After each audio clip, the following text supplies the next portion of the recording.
Rickshaw, चेहरे पे दाढ़ी, आंखों में चष्मा, हाय।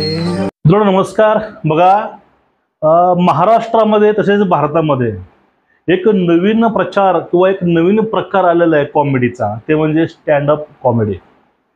आता सोलापूरमध्ये एक पाठीमाग मोरे नावाचा कॉमेडीमॅन आला होता, त्यांना स्टँड अप कॉमेडी केली आणि त्याला चांगले फटके सुद्धा भेटले होते।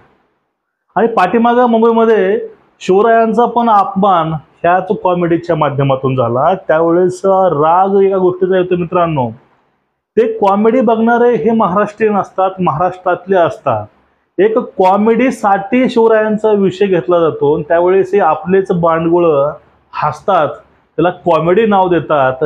हेच सगळ्यात मोठं दुर्दैव आपल्या महाराष्ट्राचं आहे।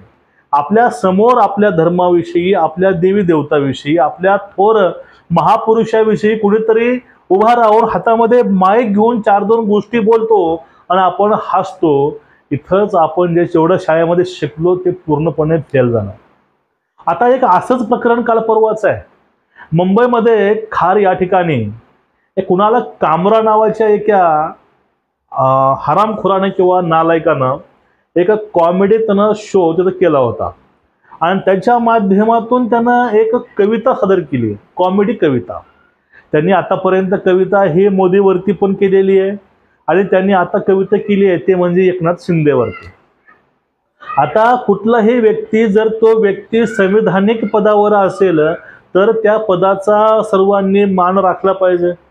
तुम्हाला अभिव्यक्ती स्वातंत्र्य आहे याचा अर्थ बॉडी शेमिंगवरून बोलणं, कुणाची दाढी कशी आहे म्हणजे पर्सनली बोलणं किंवा ते चारित्र्याचं हनन करणं हे कुठंतरी एक मोठी गोष्ट आहे मित्रांनो, लहान गोष्ट नाही। आणि हे आता अशा गोष्टी फार उफाळत आहेत आणि ह्या गोष्टी फार बाहेर पडत आहेत। काही लोकांना लोक हसावेत किंवा व्हिडिओला जास्त व्ह्यूज यावेत याच्या माध्यमातून जो खेळ लावला आहे, जो खेळ मांडलेला आहे, हा खेळ खरंच उद्ध्वस्त केला पाहिजे। कारण कॉमेडीसारख्या एक हास्याच्या एखाद्या शोचं नावाखाली जर असे काही कांड होत असतील, अशा बदनाम्या होत असतील तर ह्याला कुठेतरी आळा घातलाच पाहिजे। आणि जे कविता, जी पोयम त्याने तिथं म्हणली होती त्या कुणाल कामरा नावाच्या हिंदी भाषिक एका हरामखोरानं, आणि त्याच कवितेला आपल्या महाराष्ट्रातील लोक दाद द्यायचे, टाळ्या वाजवायचे। आता एकनाथ शिंदेवरती कविता होती, ठाणे, एकनाथ शिंदे, दाढी, गद्दार, ऑटो रिक्षा, देवेंद्र फडणवीसांची गोद, ह्या त्यामध्ये गोष्टी होत्या त्या कवितेमध्ये। आणि त्यावरून शिवसैनिक संतापलाय, पण त्यावरती जे रिॲक्शन शिवसेना उद्धव ठाकरे गटांचं आलेलं आहे, त्यामुळे संजय राऊत असतील किंवा आदित्य बाळा असेल, यांचे जे त्यांना आता आतून त्यांना हसू येत आहे, त्यांची खुदखुदते पूर्णपणे। कारण कुणीतरी शिंदेवरती बोलावं, कुणीतरी त्या शिवसेनेवरती बोलावं, ते त्याचे फक्त वाटत बघत असतात। पण नेमकं त्या शोमध्ये नेमकं कशा प्रकारे ते कविता सादर केली त्या हरामखोरानं, तुम्ही ते एक वेळेस कविता तुम्हाला मी ऐकतो, ती कविता ऐकून घ्या। जज के ऑर्डर में लिखा है, जो इन्होंने महाराष्ट्र की इलेक्शन से किया है ना भाई साहब, बोलना पड़ेगा। यहाँ पे इन्होंने पहले क्या किया, शिवसेना बीजेपी से बाहर आ गई, फिर शिवसेना से बाहर आ गई, एनसीपी से बाहर आ गई ना, एक वोटर को 9 बटन दे दिए, सब कंफ्यूज हो गए। चालू एक जन ने किया था, वो मुंबई में एक बहुत बढ़िया डिस्ट्रिक्ट है थाने, वहाँ से आते हैं। थाने की रिक्शा, चेहरे पे दाढ़ी, आंखों में चश्मा, हाय।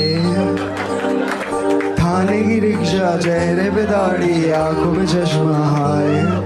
एक झलक दिखलाए कभी गुवाहाटी में छुप जाए, मेरी नजर से तुम देखो गद्दार नजर वो आए। थाने की रिक्शा, चेहरे पे दाढ़ी, आंखों पे चश्मा, हाय। मंत्री नहीं वो दल बदलू है और कहा क्या जाए, जिस थाली में खाए उसमें ही वो छेद कर जाए। मंत्रालय से ज्यादा फडणवीस की गोदी में मिल जाए। एक मान मिला है इसको बाप मेरा ये चाहे, थाने की रिक्शा, चेहरे पे दाढ़ी, आंखों पे चश्मा, हाय। सोचो ना, मतलब ये पॉलिटिक्स है इनकी। परिवारवाद खत्म करना था, किसी का बाप चुरा लिया मैं। क्या रिप्लाई होगा भाई? मैं मिलूं कल तेंदुलकर के बेटे को, बोलूं कि आजा भाई लंच पे मिलते हैं, आधा घंटा तेंदुलकर की तारीफ करूं और बोलूं कि देख आज से पर। बघा इथपर्यंत हे लोक मुख्यमंत्र्याविषयी, उपमुख्यमंत्र्याविषयी, महाराष्ट्राच्या अस्मितेविषयी हे थोडंही तारतम्य बाळगत नाहीत किंवा यांच्याशी काय देणं घेणं नाही. हे कुठले आहेत काय माहिती नाही, पण ते महाराष्ट्रामध्ये येऊन महाराष्ट्रामध्ये असे काहीतरी कृत्य करतात. त्यामुळं संतापाची लाट उभारणं ही एक साहजिक गोष्ट आहे. पण या ठिकाणी प्रश्न असा पडतोय, ते जे ऐकतात त्यांच्या ठिकाणी क्यू येते. आपल्याच घरामध्ये येऊन आपल्याच मायबापाला जर कोणी शिव्या दिल्या तर तुम्ही त्यावेळेसही शांत बसाल का? आता हा एक मोठा प्रश्न आहे. आणि तुम्ही ती कविता ऐकली पूर्णपणे, त्या कवितेचा कॉमेडीचा काही अर्थार्थी संबंध असू शकतो का? हा एक मोठा प्रश्न या ठिकाणी. पण यावरती लगेच जे काही उदाहरणं काही पुढे आले, त्यामध्ये राऊत बोलले की खरंच ते योग्य होतं. आणि एकनाथ शिंदे त्या ठिकाणी जे खारमध्ये जाऊन, त्या शिवसेनेत जाऊन ते जे कॉमेडी शो ठिकाणी झाला होता ते तोडलं गेलं. त्यावरून एकनाथ शिंदेवरती राऊत म्हणतात की एकनाथ शिंदे हे देवेंद्र फडणवीसांची बदनामी करतात किंवा त्यांच्या गृह खात्याच्या पदाला धोका हे शिंदे करत आहेत. हे झालं पहिलं. आणि पुढलं आदित्य ठाकरे तर म्हणतात एकनाथ मिंदे. एकनाथ मिंदे म्हणजे बघा स्वतः आपण किती पाण्यामध्ये आहोत. आपण जे पाठीमागं कांड करून ठेवलोय ते कांड आता हळूहळू उघडे पडत आहेत. आणि याच्यामध्ये तुम्ही काय पहिलं काय बोलता तुम्ही अगोदर की मुंबईमध्ये जे रस्ते बांधले गेलेत तुम्ही त्याची इन्क्वायरी करा. त्यांची तुम्हाला इन्क्वायरी करायची नाही, तुम्हाला इन्क्वायरी करायची आहे शिंदेची. म्हणजे तुमच्या डोळ्यामध्ये सुद्धा तो दाढेवाला खुपतोय. कारण तुमच्यामध्ये अशी कुठली हिंमत नाही, तुमच्यामध्ये अशी कुठली पॉवर नाही तुम्ही त्या व्यक्तीला फेस टू फेस बोलू शकाल, तुम्ही त्या व्यक्तीच्या पुढे जाऊ शकाल फेस टू फेस बोलण्यासाठी. कारण तुम्ही ते तुमची पात्रता आहे, तुमची ती गोष्टी आहेत, तुम्ही त्या पूर्णपणे गमावून बसलात. तुम्हाला तो आता नैतिक हक्क नाही त्यांना गद्दार म्हणण्याचा किंवा त्यांना एकनाथ मिंदे म्हणण्याचा. कारण काय, शिवसेनेच्या तुमच्यामुळं एकनाथ शिंदे आणि सोबतचे 40 जे काही आमदार आहेत ते बाहेर आले. यामध्ये सगळ्यात मोठा हात होता, तो हात संजय राऊताबरोबरच आदित्य ठाकरे आणि उद्धव ठाकरे यांचा होता असं आपल्याला ठिकाणी म्हणता येईल. आता ज्या प्रकारे शिवसेना ही भाजपमधून बाहेर आली त्यावेळेस तुम्हाला लाज वाटली पाहिजे होती की आपली वैचारिक पार्श्वभूमी काय आहे, आपली विचारसरणी काय आहे आणि आपण साथ कुणाची धरली, साथ कुणाची घेतली.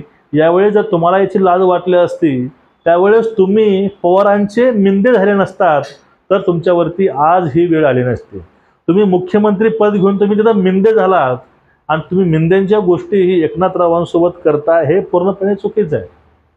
आणि यांचा सपोर्ट त्यांच्याशी होतोय की कुणाल कामरानं जे काही कविता म्हणले ती कविता योग्यच होती, कविता बरोबर आहे, त्याचं समर्थन हे लोक करतात. पण त्याच्या माध्यमातून आज त्यांच्यावरती हे बॉडी शेमिंग असेल किंवा ह्या ज्या गोष्टी करतात गद्दारपरांच्या, मग याच्या माध्यमातून नेमकं यांना साध्य काय करायचंय?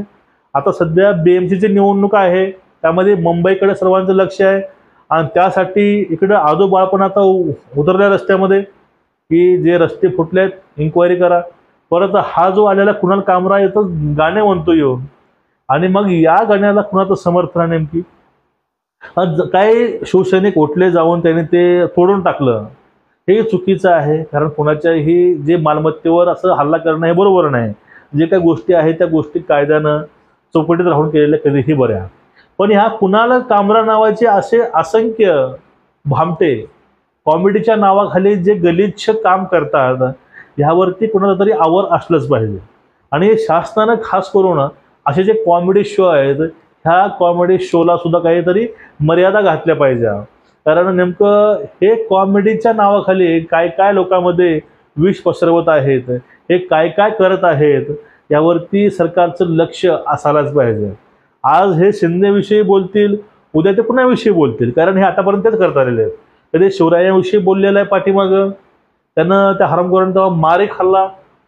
मग असेच लोक हे आपल्या नेत्याविषयी, आपल्या लोकांविषयी हे बाहेरनं येऊन महाराष्ट्रामध्ये पैसे घेऊन बोलतात, बोंबलतात, ओरडतात, भोगतात आणि त्यावरती आपलेच काही निर्लज्ज लोक जाऊन टाळ्या वाजवतात. हेच सगळ्यात मोठी शोकांकिता ही महाराष्ट्रामधील आहे. आणि हा फक्त एवढं कळलं पाहिजे, आपण हातामध्ये संविधान घेऊन करतो, त्या संविधानाने तुम्हाला बोलायचे हक्क दिलेत, पण संविधानिक पदावर जो व्यक्ती आहे त्या व्यक्तीविषयी लोकांमध्ये विष पेरणं हे कुठल्या संविधानिक हक्कामध्ये येतंय हे मात्र या ठिकाणी कळत नाही. तुमचं एकूणच या विषयावरती मत काय नक्कीच आम्हाला कळवा, पण तत्पूर्वी हा व्हिडिओ तुमच्या लोकांपर्यंत शेअर करा, लोकांपर्यंत ह्या सर्व भामट्यांचे चेहरे हे आले पाहिजे. नमस्कार.